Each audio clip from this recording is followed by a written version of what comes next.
আসসালামু আলাইকুম। আমি ফেরদৌস ম্যাডাম। তোমাদের সবাইকে আমার চ্যানেলে স্বাগতম। আমি চেষ্টা করছি আমার সীমিত জ্ঞান তোমাদের সকলের মাঝে বিলিয়ে দেওয়ার জন্য। শিক্ষার্থীরা, তোমরা যারা অষ্টম, নবম, দশম শ্রেণীতে পড়ছো, তাদেরকে পাঠগুলোকে সহজ করে বোঝানোর জন্য আমার এই চ্যানেলটি।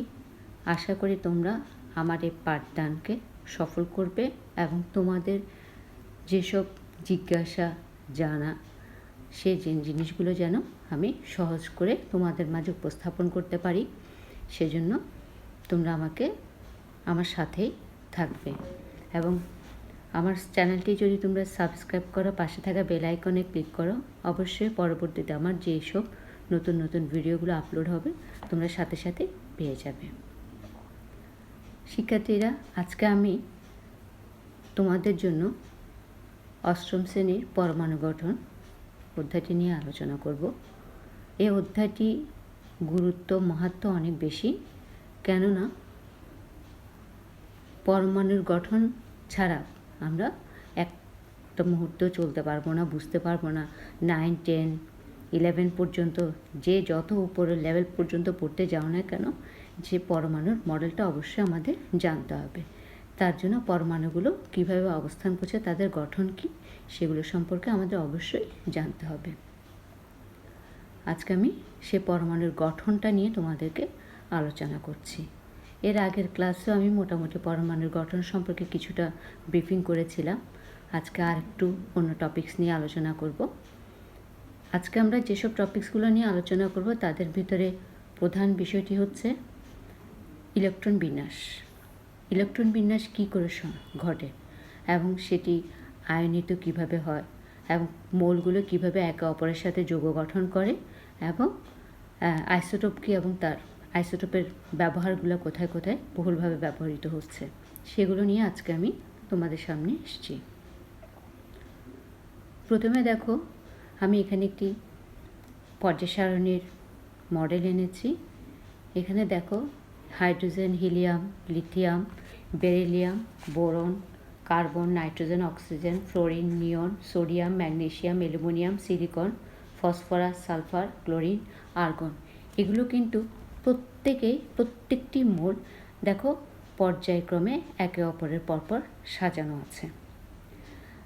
এই জিনিসটা অবশ্যই পরমাণুর গঠন পড়তে গেলে, জানতে গেলে আমাকে অবশ্যই এই মডেলটি মুখস্থ রাখতে হবে। এটা মুখস্থ রাখতে হবে এই কারণে যে প্রত্যেকটা মৌল যে অবস্থানে আছে, যে যত নাম্বারে আছে, সে তত নাম্বারই কিন্তু রিপ্রেজেন্ট করবে। এবং আমরা পারমাণবিক সংখ্যা বলতে এর আগে পড়েছি যে কোনো মৌলের প্রোটন সংখ্যাকে তার পারমাণবিক সংখ্যা বলছে, আর এই পারমাণবিক সংখ্যাগুলো কিন্তু সেই মৌলের প্রোটন সংখ্যাকে কিন্তু রিপ্রেজেন্ট করছে। তবে এটি যেটা আমরা আজকে খুব সহজে পেয়ে যাচ্ছি, এটি কিন্তু একদিনে আসেনি। কোন মৌল কোথায় অবস্থান করবে, এই যে হাইড্রোজেনের পরে যে হিলিয়াম বা লিথিয়াম আসবে, এটি কিন্তু বহু বছরের বিজ্ঞানীরা অনেক সাধনা করে তারপরে তারা এই সিদ্ধান্তে উপনীত হয়েছেন। তারই ফলস্বরূপ কিন্তু আমরা সেগুলোকে পর্যায়ক্রমে মডেলে পাচ্ছি। এখানে দেখো প্রত্যেকটা মৌলের পরমাণু 1, 2, 3, 4, 5, 6, 7, 8 করে সাজানো আছে এবং এরা সবাই পারমাণবিক সংখ্যাই কিন্তু, যেমন হাইড্রোজেন 1, তার প্রোটন সংখ্যা 1, অর্থাৎ তার পারমাণবিক সংখ্যা 1। হিলিয়াম 2, তার প্রোটন সংখ্যা 2, তার পারমাণবিক সংখ্যা 2, কারণ পারমাণবিক সংখ্যা তার প্রোটন সংখ্যাকে বোঝাচ্ছে। তাহলে আমরা পারমাণবিক সংখ্যা, ভর সংখ্যা, আইসোটোপ, এই তিনটে জিনিস নিয়ে আমরা এর আগে একটা ভিডিও চ্যানেলে আলোচনা করেছিলাম।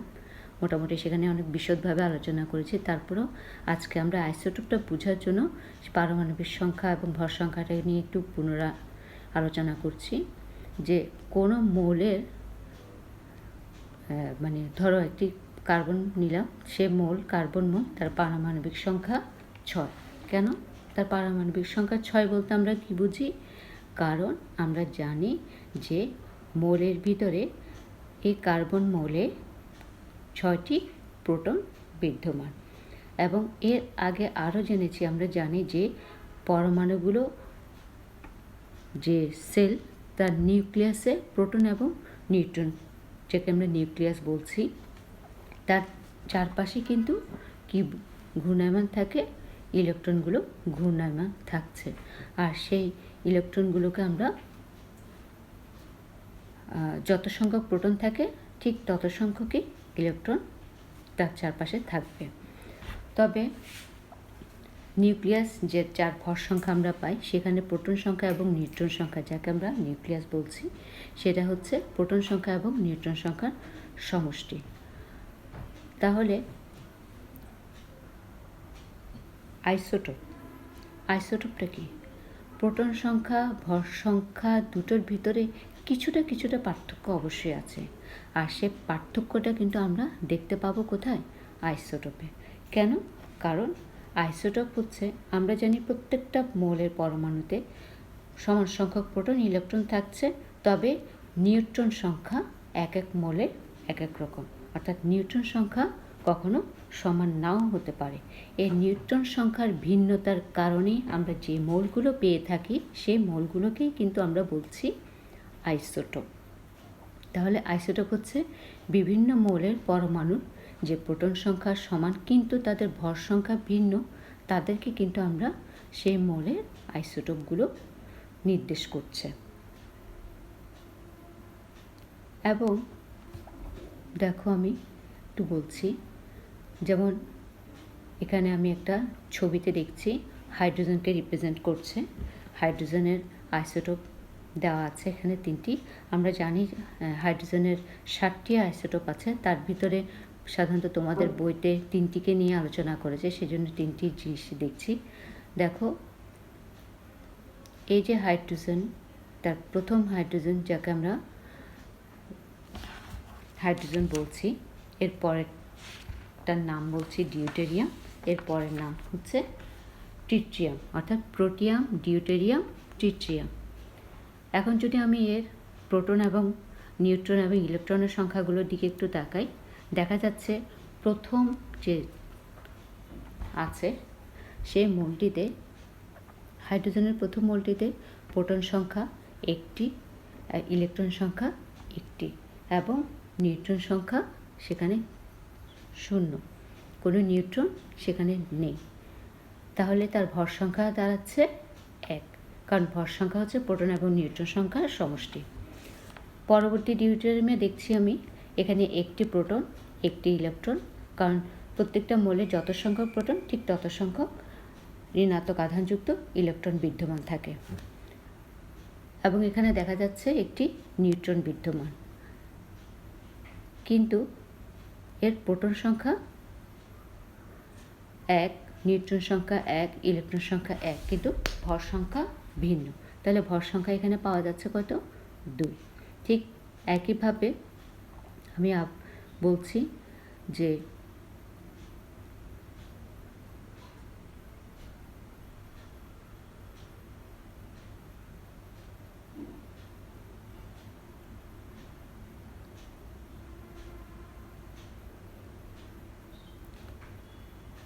ট্রিটিয়াম, সেই ট্রিটিয়ামে সেখানে প্রোটন সংখ্যা 1টি, নিউট্রন সংখ্যা 2টি, কিন্তু ভর সংখ্যা 3টি, কারণ এখানে নিউট্রনের সংখ্যা ভিন্ন। সে কারণে এদেরকে বলা হচ্ছে আইসোটোপ। কার আইসোটোপ? হাইড্রোজেনের আইসোটোপ। খুব সহজ ভাষায় আরও বলা যায় যে আইসোটোপ কি? আইসো হচ্ছে সমান বা সেম, টোপ হচ্ছে প্রোটন সংখ্যা। যেসব মৌলের প্রোটন সংখ্যা সমান তাদেরকেই কিন্তু আমরা আইসোটোপ বলি, কিন্তু নিউট্রন সংখ্যা ভিন্ন থাকছে। এরপরে চিত্রটিতে একটু চলে যাচ্ছি। দেখো, সেখানে পরমাণুর কেন্দ্রে নিউক্লিয়াস, যেটা প্রোটন এবং নিউট্রনের সমন্বয়, এবং কতগুলো সেল, যেটাকে আমরা সৌর মডেলের ন্যায় দেখতে মনে হচ্ছে পরমাণুর গঠনটি। এখানে কতগুলো কক্ষপথ, প্রথম কক্ষপথ, দ্বিতীয় কক্ষপথ, তৃতীয় কক্ষপথ, চতুর্থ কক্ষপথ। প্রত্যেকটা কক্ষপথকে আমরা 1, 2, 3, 4 দিয়ে আইডেন্টিফাই করেছি। এই কক্ষপথে মধ্যখানে নিউক্লিয়াস, কিন্তু নিউক্লিয়াসের চারপাশে ঘুরছে, বাইরে যেটি ঘুরছে তাকে আমরা বলছি কি ইলেকট্রন। আর সেই ইলেকট্রনগুলোই কিন্তু নির্দিষ্ট কক্ষপথে নির্দিষ্টভাবে ওরা বিন্যস্ত। আর এই বিন্যস্ত ইলেকট্রনের এই বিন্যস্ত থাকার কারণেই তাকে আমরা বলছি যে কোনো মৌলের ইলেকট্রন বিন্যাস। তাহলে মৌলগুলো ইলেকট্রন কীভাবে বিন্যস্ত করবে? প্রত্যেকটা কক্ষপথে তার নিজস্ব কক্ষপথে নিজস্ব আঙ্গিকে তারা বিন্যস্ত থাকবে, সেটা কি ইলেকট্রন।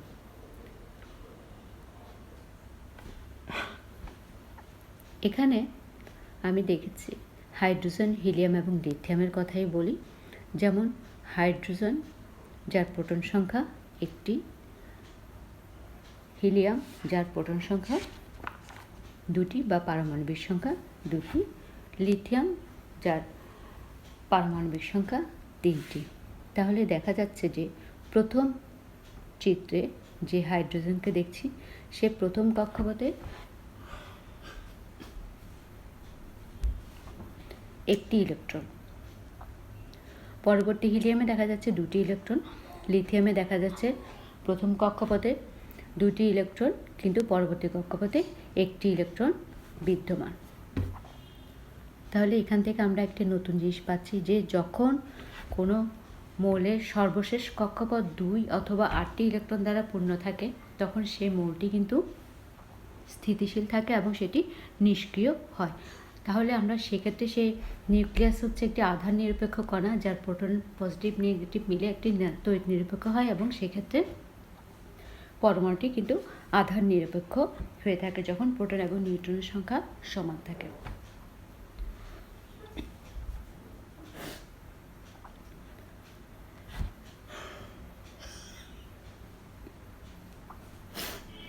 এরপরে দেখো হিলিয়াম এবং নিয়ন।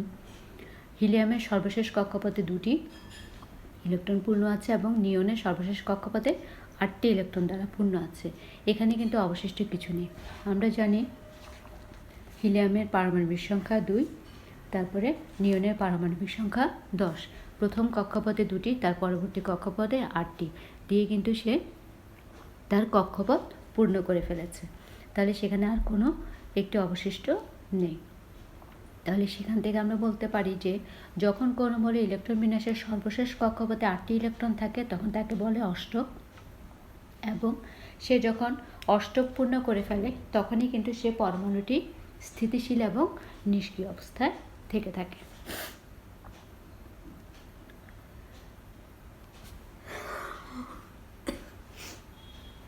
আমি স্ক্রিনে তোমাদেরকে কিছু স্থিতিশীল এবং অস্থিতিশীল কিছু মৌলের ছবি দেখাচ্ছি। এখানে কারা কারা স্থিতিশীল এবং কারা কারা স্থিতিশীল নয় এবং কেন। যেমন নিয়ন এবং আর্গন। আর্গনের 18 পারমাণবিক সংখ্যা, তার মানে তার সর্বশেষ শক্তি স্তরে ইলেকট্রন পূর্ণ, অষ্টপূর্ণ, সে কারণে এটি স্থিতিশীল। আর অক্সিজেনের ভর সংখ্যা হচ্ছে 8 এবং এর পারমাণবিক সংখ্যা হচ্ছে 16। একে যখন আমি সাজাবো দেখা যাবে তার সর্বশেষ শক্তি স্তরে কিন্তু একটি ইলেকট্রন অবশিষ্ট থাকছে, সে কারণে সে কিন্তু স্থিতিশীল নয়, কারণ সে অষ্টক পূর্ণ করতে পারেনি, সে কারণে সেটি স্থিতিশীল নয়। তাহলে ইলেকট্রন বর্জন করে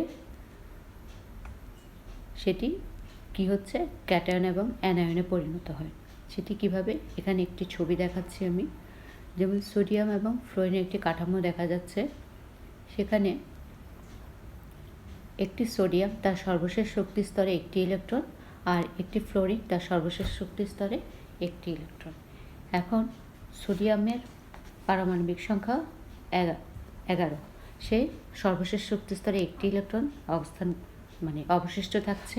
ঠিক একইভাবে ফ্লোরিনের সর্বশেষ শক্তি স্তরে 7টি ইলেকট্রন আছে। তাহলে তার অষ্টক পূরণ করার জন্য সোডিয়াম একটি ইলেকট্রন দান করবে এবং ফ্লোরিন একটি ইলেকট্রন গ্রহণ করবে।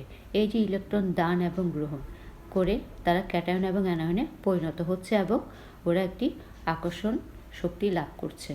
সেটি কিভাবে, তাহলে আমরা বুঝতে পারছি যে ইলেকট্রন বর্জন করে সেটি ক্যাটায়ন বা ধনাত্মক আয়নে পরিণত হয় এবং ইলেকট্রন গ্রহণ করে সেটি অ্যানায়ন বা ঋণাত্মক আয়নে পরিণত হয়।